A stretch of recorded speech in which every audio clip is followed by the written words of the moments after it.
አርስተ ዜና ኢትዮጵያ ብሔራዊ ጥቅሟን ለማስጠበቅና በምስራቅ አፍሪካ የበላይነትን ለመያዝ በውስጣቸው የእርስ በርስ አለመግባባቶች ካጋጠማቸው ሀገራት ጋርም ጠንካራ ግንኙነት መፍጠር አለባት ተባለ። ህወሓት ካለፈው ስህተትና ውድመት ሳይማር አሁንም ክልሉን ወደ ዳግም ጦርነት ለማስገባት የሚያደርገው እንቅስቃሴ ሊቆም ይገባል ተባለ። ከውጭ እስራኤል በጋዛ የጤና መሰረተ ልማት ላይ ስልታዊ በሆነ መንገድ ድብደባ አድርጋለች በሚል በእርዳታ ቡድኖች ተከሰሰች።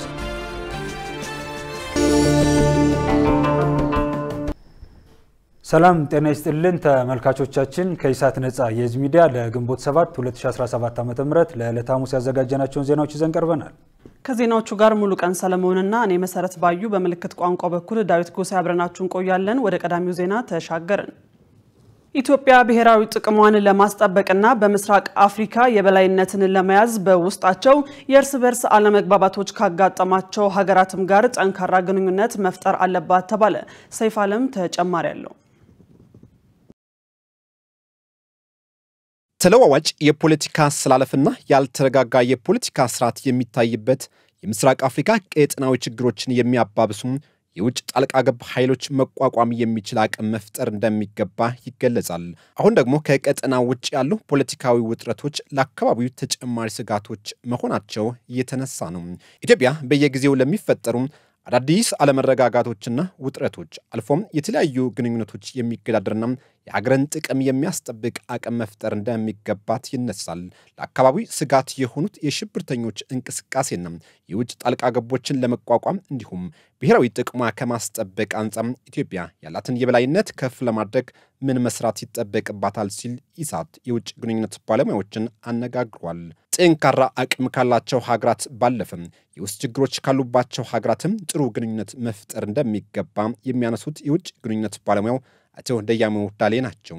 በተራከሙ ሀገራት ጥቅም የሚፈልጉ ሀገራት በርካታ ናቸው። በቀጠናው እነሱን የሚመጥን ፖለቲካዊ አቅም መፍጠር ይገባል ብለዋል። ሶማሊያ ውስጥ አክቲቭ ከሆኑ ሀገሮች ጋር መተባበርን ይፈልጋል።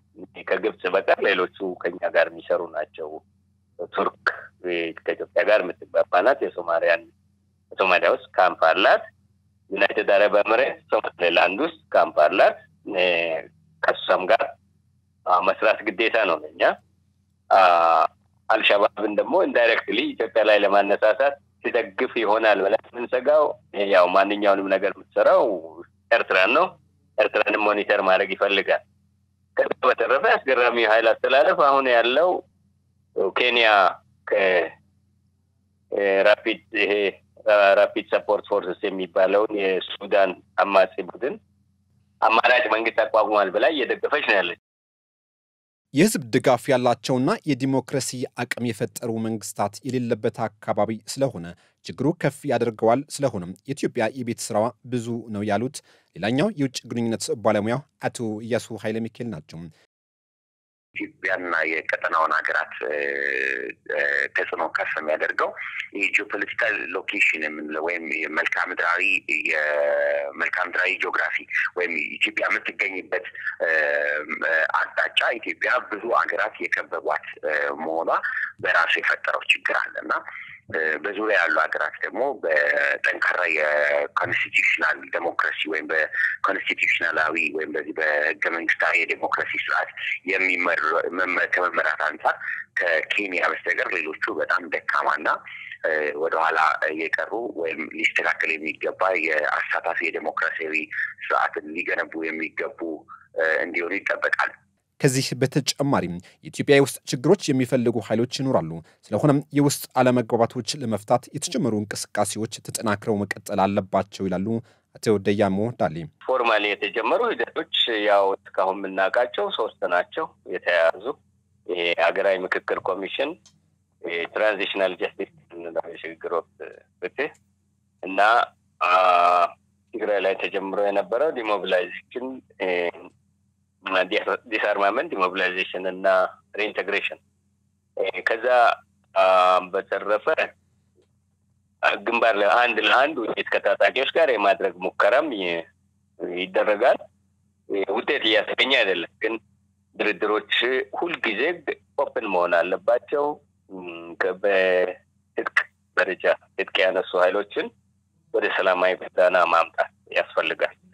ይሄ ምንም ጎረቤት ጋር ስለ ችግር ስላለብን ብቻ ሳይሆን ለሀገራችን ሁሉና ለዜጎቻችን ሁሉና መካሄድ ያለበት ነው። የመካከለኛ ምስራቅ ሀገራት ከሌላ ጊዜ በተለየ መልኩ በምስራቅ አፍሪካ ፖለቲካዊ ውስጥ ጉዳዮች በመሳተፍ ላይ ስለሆኑ ኢትዮጵያ ብሔራዊ ጥቅሟን ሊያስጠብቁ የሚችሉ ግንኙነቶች መፍጠር እንዳለባትም ባለሙያዎቹ አንስተዋል። ቤተሰብ ደህንነቱ በተጠበቀበት በአገራዊ ኢኮኖሚያዊ እድገት ውስጥ አዎንታዊ ሚና እንዲኖረው ምቹ ሁኔታ መፍጠር ቅድሚያ የሚሰጠው ተግባር መሆኑን የሴቶችና ማህበራዊ ጉዳይ ሚኒስቴር ገለጸ። ሚኒስትሩ ህገወጥ የሰዎች ዝውውርን ለመከላከል ቅድሚያ ቤተሰብ ወሳኝ መነሻ እንደመሆኑ ለቤተሰብ የግንዛቤ ማስጨበጥ ስራ እየተሰራ መሆኑን አስታውቋል። ሰላማዊት ሙሉጌታ ተጨማሪ አላት።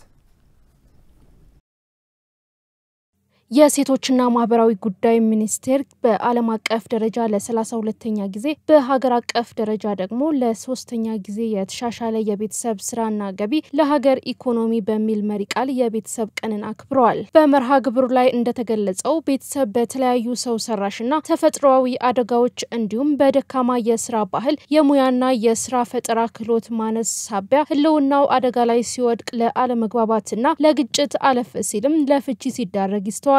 የሴቶችና ማህበራዊ ጉዳይ ሚኒስቴር ሚኒስትር ዴታ ሁሪያ አሊ እንደገለጹት እንደ ሀገር ከግንዛቤ እጥረት የመጣ የቤተሰብ ንግድ ላይ ክፍተቶች እንዳሉ ገልጸው የቤተሰብ የስራ ባህልን በማሻሻል ኢኮኖሚያዊ አቅምን ለማሳደግ እየተሰራ መሆኑን ገልጸዋል። የቤተሰብ ንግዱ ላይ ትልቅ ክፍተት ከግንዛቤ ጀምሮ ያሉ ክፍተቶች አሉ። ምቹ ያልሆኑ ቦታዎች አለመመቻቸት፣ የስራ የብድር አቅርቦቶችም እንዳለ ሆኖ ግን እነዚህን ሁሉ ተቃውመው ደግሞ የሚሰሩ አሉ። እንደ ሀገር ያው በእኛ በራሳችን ያገኘነው ዳታዎች አሉ። እነዛ ግን ቫሪፋይ ማድረግ ይፈልጋል እስከታች ወርዶ። ሚኒስትር ዴታው አክለውም በህገወጥ የሰዎች ዝውውር ላይ ቅድሚያ ውሳኔ የሚመጣው ከቤተሰብ መሆኑን ገልጸው ችግሩን ለመከላከል ለቤተሰብ የግንዛቤ ማስጨበጥ ስራ እየተሰራ መሆኑን አስታውቀዋል። በተለይ የማህበረሰብ እንክብካቤ ጥምረት በሚባሉ በየክልሉ ያሉት ቤተሰብ ላይ ይሄንን ግንዛቤ እንዲሰጡ ለበርካታ ችግር የሚጋለጡ ልጆችም በራሳቸው አንደበት ለወጣቶችም ለሴቶችም ለዛ እንደዚህ ላሰቡ ልጆች ትምህርት እንዲሰጡ እንዲያስተምሩ የመከላከል ስራ ላይ ትኩረት አድርገን እንሰራለን። በመርሃ ግብሩ ላይ ከተለያዩ የስራ ተቋማት የተወከሉ የስራ ኃላፊዎች ጋር በተደረገው የፓናል ውይይት የቤተሰብ መልካም እሴቶች እንዳይበረዙ የቤተሰብ ምስረታ ሂደት ላይ በቂ የስነ ልቦና ዝግጅት እንዲደረግ የቤተሰብ አመራር ክህሎት ማጠንከር ፍቺ እንዲቀንስ እንዲሁም የቤተሰብ ደህንነት እንዲረጋገጥ ማድረግ ይገባል ብለዋል። የስኬት መንገዱን ከኋላ ቀር አመለካከቶች ጋር የማገናኘት ሁኔታዎች ይታያሉ። በብዙ የቤተሰብ ቢዝነሶች የቤተሰብ ቢዝነስ ሲባል ያው ቤት ውስጥ የሚከናወኑ ምርት አገልግሎት ሊሆን ይችላል። ከዛ ወደ ህብረተሰቡ ለገበያ የሚቀርቡትን ማለት ነው። ለምሳሌ ቤተሰቦች ጀምረው ካልተሳካላቸው እድል ነው የሚል ከእድል ጋር ጉዳዩን የሚያገናኘት እሳቤዎች ይታያሉ። ሌላው የንግድ ሳይንስ ባልሆኑ ጥበቦች የንግድ ስራን ለማሳካት የመጓጓት አካሄድ አለ። ይሄ ራሱን የቻለ የንግድ ቢዝነስ ወይም የቤተሰብ ቢዝነስ ሳይንስ አለው። ያንን መከተል ነው አዋጭ የሚሆነው ማለት ነው። መንግስትም የተለያዩ የፖሊሲ አውጪዎችም እነዚህን የገንዘብ ቁጠባና ብድር ህብረት ስራ ማህበራት በተለያየ መንገድ መደገፍ ማበረታታት፣ ምክንያቱም ለትርፍ ሳይሆን የጋራን ችግር የኢኮኖሚን የፋይናንስን ችግር ለመፍታት የተቋቋሙ እስከሆነ ድረስ መንግስትም የተለያዩ ባለድርሻ አካላትም አንድ ላይ በመጣመር ከማህበራቱ ጋራ መስራትና ለወደፊት የተሻለ ፋይናንሻል ተደራሽነት እንዲኖር ማድረግ ማስቻል አለበት። በጣም ስኬታማ የሆኑ ሰዎችን ልምድ መውሰድ፣ ተቀጥሮ እስከ መስራት መውሰድ፣ እዛ ውስጥ ምንድነው ውሳኔ እንዴት ነው የሚሰሩት፣ እንዴት ነው ንግዳቸውን የሚያከናውኑበት፣ እንዴት ነው ምርትና አገልግሎታቸውን የሚያሻሽሉበት፣ እንዴት ነው ከስተመር ያያዛቸው፣ እንዴት ነው ገንዘብ ያያዛቸውን የሚል አንዱ መወሰድ አለ። ለምሳሌ የሌሎችን ልምድ መውሰድ አብዛኛውን ጊዜ የኛ አገር የቢዝነስ ወደ ትንሽ ወደፊት ተፈቅ የማይልበት አንዱ እንደ ችግር ያየነው የግልና የቢዝነሱን አለየቱ አለማወቅ። ቤተሰብ ደህንነቱ በተጠበቀበት አግባብ ራሱን ከመደገፍ በዘለለ በሀገራዊ ኢኮኖሚያዊ እድገት ውስጥ አዎንታዊ ሚና እንዲኖረው ምቹ ሁኔታ መፍጠር ጊዜ ሊሰጠው አይገባም ተብሏል። ህወሓት ካለፈው ስህተትና ውድመት ሳይማር አሁንም ክልሉን ወደ ዳግም ጦርነት ለማስገባት የሚያደርገው እንቅስቃሴ ሊቆም ይገባል ተባለ። ወጣቶች በክልሉ ዳግም ጦርነት ይነሳል በሚል ስጋት ወደ ሌሎች አካባቢዎች እየሸሹ መሆኑን በክልሉ የሚንቀሳቀሱ የፖለቲካ ፓርቲዎችና ነዋሪዎች ለኢሳት ገልጸዋል። ገነት ዘዘው ያዘጋጀችውን ዘገባ ዮሐንስ ተስፋ እንደሚከተለው ያቀርበዋል። ቀደም ሲል በነበረው ጦርነት አሸባሪ ተብሎ የተፈረጀው ህወሓት ከፕሪቶሪያው ስምምነት ማግስት አዲስ የማሻሻያ አዋጅ ወጥቶለት እንደገና እንዲመዘገብ ተደርጓል። ይሁን እንጂ ህወሓት ከመዝገባው በኋላ የማስተካከያ እርምጃ ባለመውሰዱ ከፖለቲካ ፓርቲነት መሰረዙን የኢትዮጵያ ብሔራዊ ምርጫ ቦርድ ባወጣው መግለጫ ማሳወቁ ይታወሳል። ህወሓት በበኩሉ የምርጫ ቦርድ ከፖለቲካ ፓርቲነት ከመሰረዙ በፊት ቀደም ብሎ ፓርቲው ተሰረዘም አልተሰረዘም ስራዬን ከመስራት ወደ ኋላ አልልም ማለቱም ይታወቃል። ከዚህ ጋር ተያይዞ ክልሉ ዳግም ወደ ጦርነት እንዳይገባ ምን መደረግ አለበት ሲል ኢሳት በክልሉ የሚንቀሳቀሱ የፖለቲካ ፓርቲዎችንና ነዋሪዎችን አነጋግሯል። በዚህ ረገድም የክልሉ ነዋሪዎች በሰጡት አስተያየት ክልሉ ቀደም ሲል ከደረሰበት ውድመት ሳያገግም አሁንም ወደ ዳግም ጦርነት ይገባል በሚል ስጋት ወደ ሌሎች ቦታዎች እየሸሹ መሆናቸውን ገልጸዋል። ብዙ ወጣቶች አሁን ስራ የፈለጉ ልማት፣ ሰላም፣ አንድነት ልጅ ገና አለ የለም ሞቶ ያሸነገረች እናት ያለች እንደዚህ ነው። ሁለተኛ አሁን ትምህርት ወደ ቅርስ እንዲገባ ማንንም ወጣት አይፈልግም። ወደ አፋር ክልል፣ ወደ አዲስ አበባ፣ ወደ መሀል ሀገር መሄድ ጀምሯል። ምክንያቱም ይሄ ምን ተገንዝቦ ነው ፍርሃት ጦርነት ይነሳ ብሎ ተማማ ነገር ገብቶት ወጣቱ ስራ ያለማው ዳግም በትግራይ ላይ ጦርነት ተከፍቶ ማየት አይፈልግም። ህዝቡ የሆነ የጦርነት ምልክት ካየ ደግሞ ፍራቻ አለው። ስለዚህ ይሄ ነገር ነው ያለው በህዝቡ ሁሉ። ይሄ ጦርነት ከማን በላይ ከኢትዮጵያ በላይ የትግራይ ህዝብ ያውቀዋል። ጦርነት የጥይት ድምፅ መስማት አይፈልግም። ከአሁን በኋላ የልማት እንጂ የጥይት ድምፅ አይፈልግም። ወጣቱ ጠረጴዛ ዙሪያ ቁጭ ብለን መወያየት ነው ያለበት። በፖለቲካ ነው መፈታት ያለበት፣ በዲሞክራሲ ነው መፈታት ያለበት፣ በህገ መንግስቱ ነው መፈጸም ያለበት። ማንኛውም የፖለቲካ ድርጅት ህገ መንግስቱን ጠብቆ መንቀሳቀስ አለበት የሚሉት የትግራይ ዲሞክራሲያዊ ፓርቲ ዋና ጸሐፊ ሙሉ ብርሃን ኃይሌ በበኩላቸው ህወሓት ጠብጫሪነቱ ጋር ተያይዞ በክልሉ በርካታ እንቅስቃሴዎችና ስጋቶች ይስተዋላል ብለዋል። አያይዘውም ህወሓት ካለፈው ስህተትና ውድመት ሳይማር አሁንም ክልሉን ወደ ዳግም ጦርነት ለማስገባት የሚያደርገው እንቅስቃሴ ሊቆም ይገባል ብለዋል። ፓርቲው በውይይትና በድርድር በማያምንበት ሁኔታ የክልሉን ሰላም ለማስጠበቅ እሰራለሁ ማለቱ አግባብ አይደለም ይላሉ። በመሆኑም ህብረተሰቡ በአሁኑ ወቅት እያደረገ ያለው ሰላማዊ ሰልፍ ተጠናክሮ ሊቀጥል እንደሚገባና በተቃራኒ ሐሳብ የሚንቀሳቀስ ማንኛውንም ኃይል ማስቆም እንደሚገባ አቶ ሙሉ ብርሃን ተናግረዋል። ዳግም ጦርነት አንፈልግም፣ ወደ ግጭት እንዳያስገባን የሚል ሰላማዊ ሰልፎችን በሁሉም ዞኖች በሚባል እንቅስቃሴዎች አሉ። አሁን ህወሓት ከዚህ በኋላ ቢበቃውስ ህዝቡ ሀገራችንን አሁን ለተፈጠረው ሁሉ ዘርፈ ብዙ የሆነ ችግሮችን ምክንያት ፒኤልኤፍ ነው የሆነው። እንደሚታወቀው ከጦርነት ተያይዞ የሚመጣ አሁን በሀገር ደረጃ በክልል ደረጃ አሁን ህዝባችን በዚህ ለገባበት ምክንያት ቀውስ እና ጉስቁልና ዋናው ተጠያቂ ይሄ ቡድን ነው እና ይሄ ቡድን ደግሞ ካለፈው ስህተቱ ካለፈው ውድመቱ ሳይማር አሁንም ወደ ዳግም ግጭት ሊያስገባ በሚችል መልኩ እየተንቀሳቀሰ ነው ያለ። ይሄ በፍጹም መወገዝ ያለበት መደረግ የሌለበት ፒኤልኤፍ መብቃት ያለበት ድርጅት ነው። ሌላኛው የትንሳኤ ሰባ እንደርታ ፓርቲ ሊቀመንበር ከበደ አሰፋ በበኩላቸው በክልሉ ውስጥ ባለው ችግር ሳቢያ ነዋሪዎች የተለያዩ አገልግሎቶችን በሚፈለገው ልክ እያገኙ ባለመሆኑ የፌደራል መንግስት ከሌሎች ፓርቲዎችና ከህብረተሰቡ ጋር በመሆን የክልሉን ሰላም ማስጠበቅ አለበት ባይ ናቸው። ይሄ ፓርቲ ጉዳይ ነው፣ የአባላቱ ጉዳይ ነው። ፓርቲና የአባላት ጉዳይ ደግሞ ከህዝብ ጋር የሚያያዝበት መንገድ ስለሌለ ይሄ ቡድን ራሱ ከህዝብ መነጠል አቅቶት ሁልጊዜ ቢሆን እኔና ህዝብ አንድ ነን እያለ ማታለሉን ወደ ምን አይነት የከፋ ጦርነት እንዳስገባው የትግራይ ህዝብ ይገነዘባል። ከዛ በመነሳት በትንሽም ቢሆን መሞካከሩ ስለማይቀር ይሄ ፓርቲውና የአባላቱ ጉዳይ ስለሆነ ሌላው በዚህ መንገድ የተሳሳተ የህብረተሰብ ክፍል ይኖራል ብዬ አላስብም። የክልሉ ነዋሪ ሰላሙን በራሱ የሚያረጋግጥበት ምቹ ሁኔታ መፍጠር ይኖርበታል ሲሉ የፖለቲካ ፓርቲዎች በአጽንኦት ተናግረዋል። የአፋር ክልል መንግስት ሰራተኞች የእርከን ማሻሻያ ቢደረግም እስካሁን ክፍያ እንዳልተፈጸመ ገለጹ። ሰራተኞቹ በዋነኝነት የደሞዝ ማሻሻያው እንዲከፈላቸው እየጠየቁ መሆኑንና ክልሉ ምላሽ እያገኙ ነው ያላቸው ዘርፎች ተፈጻሚ እንዳልሆኑ ተናግረዋል። መሳገዛኝ ዝርዝር አላት። በአፋር ክልል የሚገኙ የመንግስት ሰራተኞች መንግስት የማክሮ ኢኮኖሚን ማሻሻያ ተከትሎ ያደረገውን የደሞዝ ጭማሪ የተከፈለን አይደለም በማለት ለኢሳት ቅሬታ ማቅረባቸው ይታወሳል። ይሁንና ክልሉ ግንቦት 6 ቀን 2017 ዓ.ም በኢትዮጵያ ፕሬስ ድርጅት በሰጠው መግለጫ የአፋር ክልል የመንግስት ሰራተኞች የቅጥር የእርከንና የደረጃ ማሻሻያ ጥያቄዎች ምላሽ ያገኙ መሆናቸውን የክልሉ ፐብሊክ ሰርቪስና ሰው ኃይል አስተዳደር ቢሮ አስታውቋል። ኢሳት ይህንን መነሻ በማድረግ በክልሉ የሚገኙ የመንግስት ሰራተኞችን ጠይቋል። ደረጃ እድገቱ ቀድሞ በነበረው ደሞዝ ቢሰራም ክፍያው ግን እስካሁን አልተፈጸመም ብለዋል። ምንም እንቅስቃሴ የለም። ያው በየወሩ በዚህ ወር ይላሉ እንጂ እስካሁን ድረስ ቢያንስ እንኳን መከፈል የሚችል ከሆነ እጃችን ላይ ባኩ ወረቀቱ መድረስ አለበት አይደል? አሁን 2017 ላይ የደረጃ እርከን የተሰራላቸው ቀረ ላይ የሚሰራለ የደረጃ እርከን ማለት የተሰራላቸው በአዲሱ ሳይሆን በነባሩ ደሞዙ ክፍያም አልተጀመረም። ግን ደግሞ ትምህርት ጽሕፈት ቤቶችን ስንጠይቃቸው እኛ ከክልሉ ስለሆነ ይመጣልን በነባሩ ደሞዝ ሰርተናል፣ ግን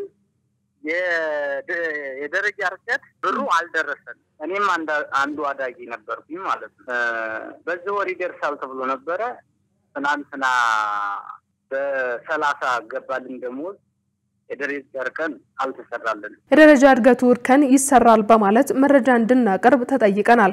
ነገር ግን እስካሁን የደረሰን ነገር የለም ይላሉ ሌላኛው የመንግስት ሰራተኛ። መጥቷል የሚሉ ከጃንቺ ላይ የደረሰ ነገር ጥር ጀምሮ ማለት የእርከን ማሻሻያው ነው። የእርከን ማሻሻያው ማለት ምንድነው ያደረጉት መሰረት ባለፈው ጥር ላይ የሚያድናርግ ሰዎች ያለንና ያንን በአዲሱ ደሞዝ ይከፈላችኋልና ጥር ላይ የምታርጉትን ስም ዝርዝር አንቷል። ያንን ስም ዝርዝር ሰጠንና ይሄ ደሞዝ ደግሞ የኋላ እንትኑ ባኩ ማለት ነው። እሱ ተግባራዊ ሳይሆን ሲቀር የደረጃ እርከንና ደረጃ እድገት ከፈሉን ስንል አይ አዲሱ ደሞዝ ይመጣልና እርከንና ደረጃ እድገት አትጠይቁ ተባለ። ከዛ ይሄንን ተግባራዊ ማድረግ ሲያቅታቸው አሁን መልሰው ደግሞ ምን አደረጉ? ደግሞ ደሞዝ ጭማሪ ጋር አመጡና ባኩን ወደ ኋላ አደረጉና ደሞዝ እርከኑ እና ደረጃ እድገቱ ተሰርቷል የሚባል ወሬ አመጡ። ደግሞ እየተከፈለን አይደለም ነው እስካሁን ከጥር ጀምሮ ተግባራዊ አልሆነም። በእኛ ወረዳ በሌላ ወረዳ ግን የቆየ ነው ማለት አምና ጀምሮ 2010 ጀምሮ ያልተከፈላቸው ወረዳዎች አሉ። አያይዘውም በዋነኝነት መንግስት ያደረገው የደሞዝ ማሻሻያ ተከትሎ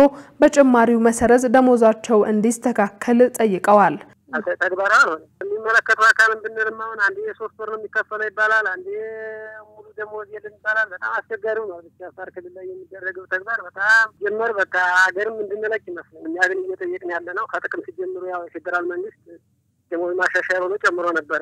ያንን አፋር ክልል ላይ እንግዲህ በ5 ዞኖች በ36 ወረዳዎች ለማንኛውም ሴክተር ተግባራዊ አልሆነም። ኢሳት ነጻ የህዝብ ሚዲያ በጉዳዩ ላይ የክልሉን ሲቪል ሰርቪስ ቢሮ ኃላፊ መሐመድ ሐመድን ለማነጋገር በእጅ ስልካቸው በተደጋጋሚ በመደወል ልናገኛቸው ያደረግነው ጥረት አልተሳካም። ከቢሮው ምላሽ ባገኘን በማንኛውም ጊዜ በጉዳዩ ላይ እንደምንመለስበት ከወዲሁ ልናሳውቅ እንወዳለን። ዘመኑን የማይመጥን የግብር አሰባሰብ ስርዓት ስራችን ላይ ችግር እየፈጠረብን ነው ሲሉ አንዳንድ ግብር ከፋዮች ለኢሳት ቅሬታቸውን ገለጹ። የገቢዎች ቢሮ በበኩሉ በደንበኞቹ የሚነሱ ቅሬታዎችን ለመቅረፍና አገልግሎቱን ለማዘመን የተለያዩ ስራዎች እየተሰሩ ነው ብሏል። ሙሉቀን ሰለሞን ያዘጋጀውን ዘገባ ደረጀ ይልማ እንደሚከተለው ያቀርበዋል። በአዲስ አበባ ከተማ ከ450 ሺህ በላይ ግብር ከፋዮች አሉ። ሆኖም ግብር ከፋዩና ግብር ሰብሳቢው ተናበው መስራት ላይ ብዙ ክፍተቶች እንዳሉ ይስተዋላል። በተለይ ግብር ከፋዮች ግብር ሰብሳቢው አካል ኃላፊነቱን በአግባቡ እየተወጣ እንዳልሆነ ተደጋጋሚ ቅሬታዎችን ያሰማሉ። ጉዳዩን አስመልክቶ ኢሳት ነጻ የህዝብ ሚዲያ ያነጋገራቸው ግብር ከፋዮችም ልንከፍል ስንሄድ ሲስተም የለም በሚል ምክንያት ያመላልሱናል፣ ሆን ተብሎ አገልግሎቱን በማጓተት አገልግሎቱን ለማፋጠን እጅ መንሻ እንጠየቃለን፣ ነጋዴውን በሙሉ እንደ ሌባ በሚቆጥሩና የሥራ ግዴታቸውን በማይወጡ ባለሙያዎች ምክንያት ግዴታችንን ለመወጣት እየተቸገርን ነው። በአጠቃላይ የገቢዎች ቢሮ ዘመኑን ያላገናዘበ አሰራር ስራችን ላይ ችግር እየፈጠረብን ነው ይላሉ። ገቢዎች አሉ ሰራተኞች የሚገርመው ነጋዴ ሁሉ ሌባ ነው የሚመስላቸው። ለስራ ስትሄድ ሲስተም የለም የሚለው ነገር በጣም ብዙ ጊዜ ነው የሚገጥመው። ሲስተሙን ለምን እንደማያስተካክሉት ራሱ ለኔ አይገባኝም። ገንዘብ ልንከፍል እየሄድን እንደሆነ ሁሉ ነው የሚረሱት። የሚገርም እንዴት እንደሚያመናጭቁ በእኛ ታክስ ደሞዝ እንደሚያገኙ ሁሉ ይረሱታል። አንዳንድ ጊዜ እንደዚህ ካሽ ሬጅስተር ምናምን ስትሰራ ልትሳሳት ትችላለህ እና እንደዚህ ተሳስቻለሁ የሚል መረጃ ከያዙ በአንተ ችግር የእነሱን ኑሮ ለማቃናት በቀጥታ ይደራደሩሃል። ሲስተም የለም የሚለው ነገር ሌላው ሲስተማቸው ነው። ለምን እንደዚህ ይህንን መፍትሄ ገንዘብ ይዘን እስከሄድን ድረስ የሲስተሙን ጉዳይ ማስተካከል ነበረባቸው። ኢሳት ነጻ የህዝብ ሚዲያም የደንበኞችን ቅሬታ በመያዝ የአዲስ አበባ ገቢዎች ቢሮ ኮሙኒኬሽን ዳይሬክተር የሆኑትን አቶ ሰውነት አየለን ችግሩን መቅረፍ ያልተቻለው ለምንድነው? አሰራሩን ለማዘመን የሚደረገው ጥረት ለምን ተጓተተ ብለን ለጠየቅናቸው ጥያቄ አገልግሎት ሰጪው ላይ ብቻ ሳይሆን ግብር ከፋዩ አካል ላይ ችግሮች እንዳሉ አስታውሰው ይሁን እንጂ በደንበኞቹ የሚነሱ ቅሬታዎች ለመቅረፍና አገልግሎቱን ለማዘመን የተለያዩ ስራዎች እየተሰሩ መሆኑን ጠቁመዋል። ግብር ከፋዮች ያው እንደሚታወቀው ግብር ከፋዩ በባህሪው በመጨረሻ ቀናት በየወሩ ነው ክፍያውን የሚፈጽሙትና በመጨረሻ ቀናት የመምጣት ችግር አለ። በ28 በ29 እንደዚህ አይነት ነገር በ30 አንዳንዱም ጭምር የሚመጣበት ሁኔታ አለ። ይሄ በአሰራር ላይ ያው በእኛ አሰራር ላይ ችግር የሚፈጥር ከመሆኑ ጋር ተያይዞ በተገልጋዮቹም ላይ ወረፋ መጨናነቅና አንዳንድ ጊዜም ወቅቱ ካልመክፈል ጋር ተያይዞ ለቅጣት የሚዳረግበት ሁኔታ ስለነበረ ይሄ አሰራር ቶታሊ የተቀየረበት ሁኔታ አለ ማለት ነው። ካለፉት የካቲት ወር ጀምሮ የአልፋቤት አሰራር ዘርግተናል። አንድን ቴክኖሎጂ ለህዝብ ስናደርስ ቴክኖሎጂው የሚፈልጋቸውን መሰረተ ልማቶች በአግባቡ ማሟላት ቀዳሚው ስራ ቢሆንም ገቢዎች ላይ በስፋት ከሚታዩ ችግሮች የሲስተም ችግር ዋነኛው ነው። ይህን እንዴት ማስተካከል አልተቻለም? በየቅርንጫፎቹ ያለውን የሙስና ሰንሰለትስ እንዴት መፍታት ከበደው? አጠቃላይ የምንመራበት ሲስተም እንደ ፌደራል አገራዊ የሆነ ሲስተም ነው። ለኛ ብቻ ተለይቶ ያለ ሲስተም አይደለም። በፌደራል ደረጃ የተዘረጋ አሰራር ሲስተም ነው ያለ። ስለዚህ አልፎ አልፎ የሲስተም መቆራረጥ ሊኖር ይችላል። ተጋላጭ የሆነ ሴክተር ሲመራ እንዴት ነው በተለይ በተቻለ መጠን ብልሹ አሰራር ለመቅረፍ የሚያስችል ምን ማድረግ አለብን የሚለው ነገር ታስቦ በዛ ደረጃ በቅድሚያ ግንዛቤ መፍጠር ስራ ባለሙያዎቻችን ከብልሹ አሰራር የተሰጣቸውን ኃላፊነት በታማኝነት እንዲወጡ ለማስቻል የተለያዩ የግንዛቤ ስራዎች ስንሰራ የቆየንበት ሁኔታ አለ። ከዛ ባለፈ ደግሞ በብልሹት ውስጥ ገብተው የሚገኙ ባለሙያዎች ደግሞ ቅጣት እኛ ጋር አስተዳደራዊ እርምጃ ሲሪየስ ነው ማለት ነው። ማለት እንደ ሌሎች ተቋማትም አይደለም። የሲቪል ሰርቪስ ምናምን ህግን የሚከተል አይደለም። በእንደዚህ አይነት ጥቆማዎች ሲደርሱ ኢሚዲየትሊ አጥፍተን እርምጃ የምንወስድበት ሁኔታ አለ።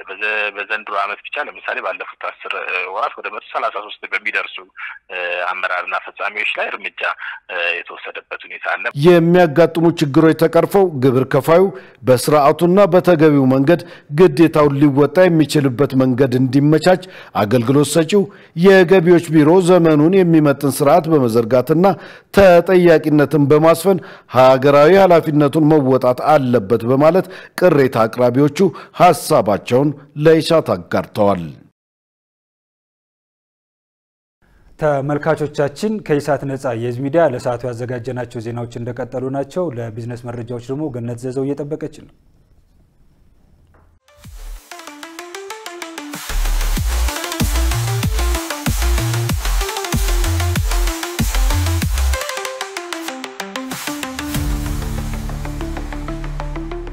የተከበራችሁ ተመልካቾቻችን ከኢሳት ነጻ የህዝብ ሚዲያ ለዕለቱ ያዘጋጀነውን የቢዝነስ መረጃዎችን ወደ እናንተ እናቀርባለን። ከዘገባዎቹ ጋር ገነት ዘዘው ነኝ። አብራችሁን ቆዩ።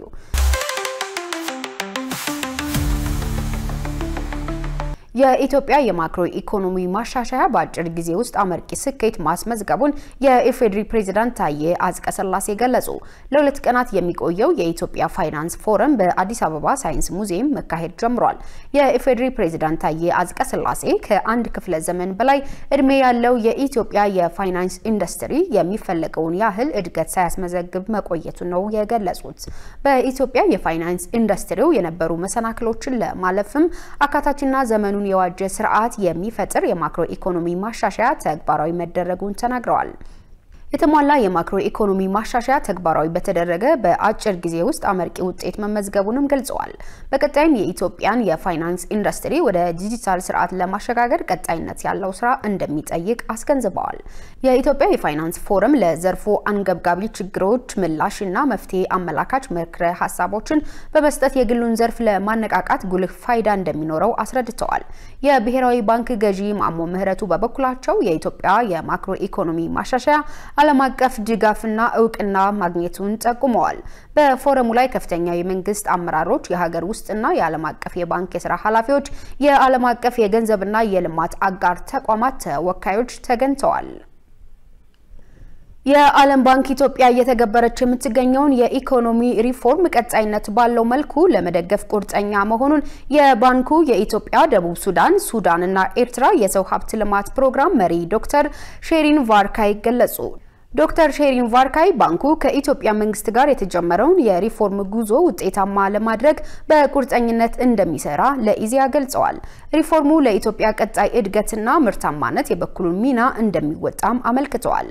መንግስት በማክሮ ኢኮኖሚ ሪፎርሙ ምቹ የንግድና ኢንቨስትመንት ሁኔታ ለመፍጠር ያሳየውን ቁርጠኝነት ያደነቁ ሲሆን ከኢኮኖሚው ውጪ በተለያዩ መስኮች የተደረጉ ማሻሻያዎችም መልካም የሚባሉ መሆናቸውንም ተናግረዋል። በኢትዮጵያ ከፍተኛ እድገት እያሳዩ ያሉ ዘርፎች እንዳሉ የገለጹት የፕሮግራም መሪው ዘርፎቹ የተሻለ ጥራት ያለው እድገት በማምጣት የኢኮኖሚ ሽግግሩን የመደገፍ ቁልፍ ሚና አላቸው ብለዋል። የማክሮ ኢኮኖሚ ሪፎርሙን ተከትሎም የገቢ መጠንና የወጪ ንግድ እድገት ያሳየ ሲሆን የውጭ ምንዛሬ ክምችቱም ከሁለቱ እጥፍ በላይ የጨመረ ሲሆን የዋጋ ንረቱም እየቀነሰ ይገኛል። የቴሌኮሙኒኬሽን፣ ሎጂስቲክስ፣ ኢነርጂ፣ ባንክና ሌሎችም ለውጭ ባለሀብቶች ቁልፍ የሆኑ ዘርፎች የባለሀብቶችን ቀልብ የሳቡ ናቸው። የሪፎርም ኢኒሼቲቮችን ያደነቁት ሼሪን ቫርካይ የግሉ ዘርፍ በኢንቨስትመንትና ንግድ ያለውን ተሳትፎ የሚያሳድጉ ሪፎርሞችን በዘላቂነት ማከናወን እንደሚገባም አመልክተዋል። በዚህም ረገድ የዓለም ባንክ ከሌሎች የልማት አጋሮች ጋር በመሆን የግሉ ዘርፍ ኢንቨስትመንት ተሳትፎ እንዲያድግና የኢትዮጵያ የኢኮኖሚ ትራንስፎርሜሽን አካል እንዲሆን እየሰራ እንደሚገኝም ተናግረዋል። በልማት ፕሮግራም ላይ ከ20 ዓመታት በላይ የዘለቀ ልምድ ያላቸው ፕሮግራም መሪው በሰው ሀብት ልማት ላይ መዋለ ንዋይን ማፍሰስ እንደሚገባም ገልጸዋል። በኢትዮጵያ ታሪክ የመጀመሪያ ነው በተባለ ከፍተኛ የቡና ኤክስፖርት አፈጻጸም በበጀቱ ዓመቱ በ10 ወራት 1.868 ቢሊዮን ዶላር ገቢ ማግኘቱን የቡናና ሻይ ባለስልጣን አስታወቀ።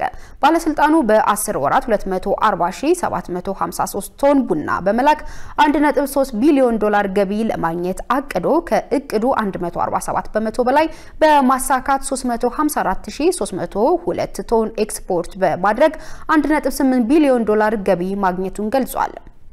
የባለስልጣን መስሪያ ቤቱ ዋና ዳይሬክተር ዶክተር አዱኛ ደበላ እንደተናገሩት ይህም ከባለፈው በጀት ዓመት ተመሳሳይ ወቅት ጋር ሲነጻጸር በመጠን ረገድ 70 በመቶ እንዲሁም በገቢ ደረጃ 87 በመቶ ጭማሪ የተመዘገበበት ነው ብለዋል። በአማራ ኦሮሚያና ሲዳማ ክልሎች የታክሲ ግባኝ ኮሚሽን ሊቋቋም ነው ተባለ። በአማራ ኦሮሚያና ሲዳማ ክልሎች የታክሲ ግባኝ ኮሚሽን እንደሚያቋቁም የፌዴራል ታክሲ ግባኝ ኮሚሽን አስታወቀ። የኮሚሽኑ ፕሬዝዳንት አቶ ሙልጌታ አያሌው በሰጡት ጋዜጣዊ መግለጫ በ2018 ዓ.ም በአማራ ኦሮሚያና ሲዳማ ክልሎች የታክሲ ግባኝ ኮሚሽን ይቋቋማል ብለዋል። የፌዴራል ታክሲ ግባኝ ኮሚሽን በገቢዎችና ጉምሩክ ቅሬታ ያላቸው ሰዎች መጀመሪያ ቅሬታቸውን በተቋሙ አቅርበው ተቋሙ ምላሽ ካልሰጣቸው በይግባኝ ቅሬታቸውን ተቀብሎ ውሳኔ እንዲያገኙ እንደሚያደርግ መሆኑን ጠቁመዋል። ይህን ተከትሎ ኮሚሽኑ በተያዘው በጀት ዓመት ባለፉት 9 ወራት ከ3.5 ቢሊዮን ብር በላይ የዳኝነት ውሳኔዎችን ማስተላለፉን ገልጸዋል። በ2017 ዓ.ም 9.9 ቢሊዮን ብር የያዙ 1144 መዝገቦች መከፈታቸውን የተናገሩት ኮሚሽነሩ ከዚህም ውስጥ ባለፉት 9 ወራት 3.3 ቢሊዮን ብር በያዙ 686 መዝገቦች ላይ ውሳኔ ተሰጥቷል ብለዋል። የተከበራችሁ ተመልካቾቻችን አሁን ደግሞ የዕለቱን የውጭ ምንዛሬ ዋጋና የብሔራዊ ባንክ የወርቅ ግብይት መረጃ ተከታትለን እንመለስ።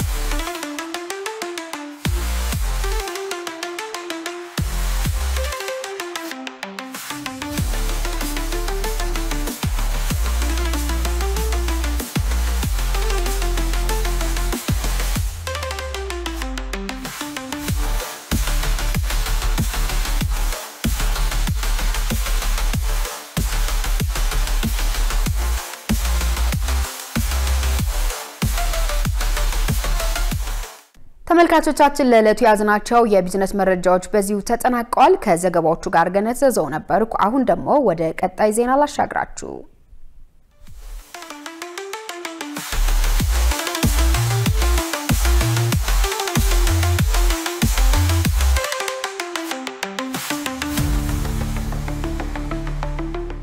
ወደ ውጭ ዜናዎች ተሻገርን። እስራኤል በጋዛ የመሰረተ ልማቶች ላይ ስልታዊ በሆነ መንገድ ድብደባ አድርጋለች በሚል በእርዳታ ቡድኖች ተከሰሰች። በደቡባዊ ጋዛ የሚገኘው የአውሮፓ ሆስፒታልና ናስር ሆስፒታል ኢላማ ከተደረጉት መካከል ናቸው። ቴልአቪቭ በበኩሏ የሐማስ መሪ መሐመድ ሲንዋርን ኢላማ አድርጋለሁ በማለት የቀድሞ መሪ የያህያ ወንድም በድብቅ ሆስፒታሎች ውስጥ እንዳለ መረጃ ላይ ስትል አስታውቃለች። ዮሐንስ ተስፋ ተጨማሪ ያለው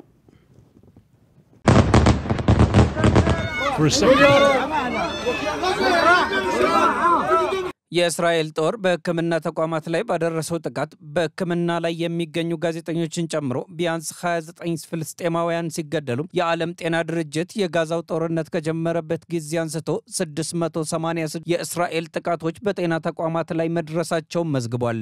በአጠቃላይ 122 የጤና ተቋማት ተጎጂ ሲሆኑ ከ90 በመቶ በላይ የሚሆኑት የጋዛ ሆስፒታሎች ተጎድተዋል ወይም ሙሉ በሙሉ ወድመዋል። የዓለም ጤና ድርጅት በዚህ ሳምንት ሆስፒታሎቹ ላይ ጥቃት በደረሰበት ወቅት ባለሙያዎቹ በአውሮፓ ሆስፒታል ውስጥ እንደነበሩ ገልጿል። የጤና መሰረተ ልማቷን ጨምሮ በጋዛ ላይ ያተኮረው የእስራኤል ጥቃት ለፍልስጤማውያን ምቹ እንዳትሆን ለማድረግ ያለመ ነው ሲሉ የሰብአዊ መብት ባለሙያዎች ይናገራሉ።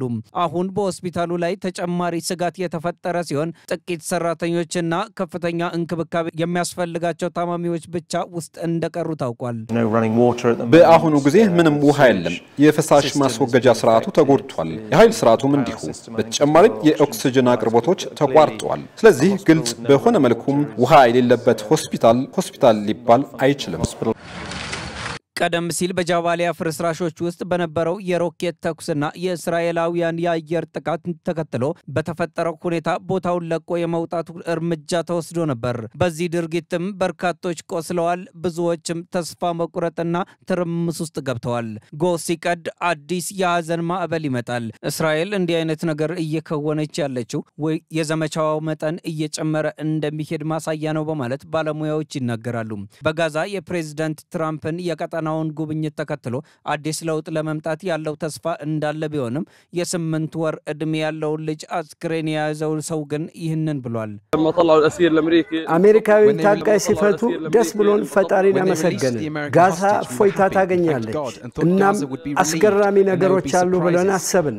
አምላክ ይመስገን በጣም ተገርመን ነበር። ዓለም ሁሉ እያየ ነው። የአረብ ሀገራት መሪዎችም እያዩ ነው። እናም ይሄን የሚያስደንቀው ፕሬዝዳንት ትራምፕ በሪያድ ሲገኙ ለፍልስጤማውያን ክብርና ደህንነት ስላላቸው እሳቤ ተናግረዋል። እስራኤልን ላለመጎብኘት መወሰናቸው በቤንጃሚን ኔታንያሁ መንግስት ዘንድ ከፍተኛ ብስጭት እንደፈጠረ የሚገልጹ ሪፖርቶች እየወጡም ይገኛሉ። በጸጥታው ምክር ቤት የተባበሩት መንግስታት ድርጅት የእርዳታ ኃላፊ ከ2 ወራት በላይ እስራኤል እርዳታ ከከለከለች በኋላ የዘር ማጥፋት ዘመቻው ከፍ ብሏል በማለት እርምጃ እንዲወሰድ አሳስበዋል። በሌላ በኩል የአሜሪካ ፕሬዝዳንት በባህረ ሰላጤዋ ኳታር ይፋዊ የሥራ ጉብኝት ሲያደርግ ይህ የመጀመሪያው ነው። የኳታር አሚር በዶሃ በተካሄደው የእራት ግብዣ ላይ የአሜሪካው ፕሬዝዳንት ዶናልድ ትራምፕ በቀጠናው ሰላም እንዲሰፍን የበኩላቸውን እንዲወጡ ጠይቀዋል። በአሁኑ ሰዓት እኛ እዚህ ያለን ቡድኖቻችን በጋዛ የተኩስ አቁም ለማረጋገጥ ሁሉንም ሲቪሎች በተለይም ንጹሃን ሴቶችና ህጻናትን ለመጠበቅና ሁሉም ታጋቾች እንዲፈቱ ለማድረግ የተጠናከረ ዲፕሎማሲያዊ ስራ በመስራት ላይ ናቸው። ይህ ግጭት ከዌስት ባንክ እስከ የመንና ሊባኖስ ድረስ ለቀጠናው ሰፊ መረጋጋት ቁልፍ ሲሆን ጊዜያችን አጭር ነው። በቀጠናው ዙሪያ ያሉ ህዝቦች የእርስዎን መምጣት የሚመለከቱት እንደ ቃላት ሽንገላ ሳይሆን ለውጤት ነው። ይህ ጊዜ ያንን ሰላም ያመጣ እንደሆነ ለማየት እየጠበቁ ናቸው። የእርስዎን አስደናቂ ብቃት፣ የሁሉንም እምነት ሰዎች አንድ ላይ የማሰባሰብ ችሎታውንና ወደ ዋይት ሀውስ መምጣቱን በተስፋ ይመለከቱታል። እርዳታውን እንደሚሰጡንና ምናልባትም በግጭቱ ውስጥ ለተሳተፉ ሁሉ ደህንነትን፣ ፍትህን የሚሰጥ ፖለቲካዊ መፍትሄ ሊገኝ እንደሚችል አምናለሁ። Can be reached. የእስራኤልን ድርጊት ከሚቃወሙ የአውሮፓ መሪዎች አንዱ የሆኑት ኢማኑኤል ማክሮን የእስራኤልን ድርጊት በድጋሚ አውግዘው የጠቅላይ ሚኒስትር ቤንያሚን ኔታንያሁ ድርጊት አሳፋሪ ነው ሲሉ ኮንነዋል። የኔታንያሁ ጽሕፈት ቤት በበኩሉም የፈረንሳዩን ፕሬዝዳንት ስም በማጥፋትና ከሐማስ ጋር በመወገን ከሷል። እስራኤል በጋዛ ረሃብ የለም በማለት ሐማስ እርዳታ እያጠራቀመ ነው ስትል ወቅሳለች። መረጃውን ስናጠናቀር አልጀዚራ፣ ቢቢሲ እና ሌሎችን በዋቢነት ተጠቅመናል። የአሜሪካው ፕሬዝዳንት ዶናልድ ትራምፕ ኢራን ከዩናይትድ ስቴትስ ጋር በኒውክሌር ፕሮግራሞቿ ላይ በቀረቡት መደራደሪያዎች ለመስማማት መቃረቧን ተናገሩ። ትራምፕ በሁለቱ ሀገራት መካከል እሁድ ዕለት የተጠናቀቀውን ንግግር በተመለከተ ሲገልጹ ለረጅም ጊዜ ሰላም በሚል በጣም ጠንከር ያለ ድርድር መደረጉን ተናግረዋል። ቀደም ብሎ የኢራን ጠቅላይ መሪ አማካሪ የሆኑ ግለሰብ ለኤንቢሲ ኒውስ ኢራን ማዕቀቦች የሚነሱ ከሆነ በኒውክሌር ፕሮግራሞቿ ላይ ከስምምነት ለመድረስ ዝግጁ ናት ብለዋል። ዩናይትድ ስቴትስ ኢራን የኒውክሌር የጦር መሳሪያ ማምረት እንዳትችል ለማድረግ የምታበለጽገውን ዩራኒየም እንድትተው ትፈልጋለች። ኢራን በየጊዜው የኒውክሌር ፕሮግራሞቿ በአጠቃላይ ለሰላማዊ ተግባራት የሚውሉ መሆናቸውን ትገልጻለች። በባህረ ሰላጤው ሀገራት ጉብኝት እያደረጉ የሚገኙት ዶናልድ ትራምፕ ሐሙስ ዕለት በኳታር እንደተናገሩት በኢራን ኒውክሌር ፕሮግራም ዙሪያ የሚደረገው ድርድር ወደ ስምምነት እየተቃረበ በመሆኑ በቴህራን ኒውክሌር ፕሮግራሞች ላይ የሚፈጸመው ወታደራዊ ጥቃት ሊወገድ ይችላል ብለዋል። በዶሃ ከንግዱ ማህበረሰብ ጋር ውይይት ካደረጉ በኋላ በኢራን ውስጥ ምንም አይነት የኒውክሌር አቧራ እናስነሳም ብለዋል። ይህንን ማድረግ ሳያስፈልገን ስምምነት ለመድረስ እየተቃረበን ያለን ይመስለኛል። ዛሬ ስለ ኢራን ያለውን ዜና አንብባችሁ ይሆናል። ባቀረብናቸው መደራደሪያዎች ሳይስማሙ አልቀሩም። ፕሬዝዳንቱ የትኛውን አስተያየት በግልጽ እንደጠቀሱ ያሉት ነገር የለም። ነገር ግን የኢራን የጠቅላይ መሪ አያቶላህ አሊ ካሜኒ አማካሪ የሆኑት አሊ ሻምካኒ ከአሜሪካ መገናኛ ብዙሃን ጋር በነበራቸው ቃለ ምልልስ ላይ ቴህራን በኒውክሌር ፕሮግራሟ ላይ የቀረቡ እገዳዎችን ለመቀበል ፈቃደኛ መሆኗን ተናግረዋል። ተመልካቾቻችን ከኢሳት ነጻ የህዝብ ሚዲያ ለሰዓቱ ያዘጋጀናቸው ዜናዎቻችን በዚሁ ተጠናቀዋል። ከዜናዎቹ ጋር ሙሉ ቀን ሰለሞንና እኔ መሰረት ባዩ በመልእክት ቋንቋ በኩል ዳዊት ኩስ አብረናችሁ ቆየን። ውድ ተመልካቾቻችን ከዚህ ዜና ቀጥሎ ልዩ ዝግጅት የሚኖረን በመሆኑ እንድትከታተሉት በአክብሮት እንጋብዛለን። ሰናይ ጊዜ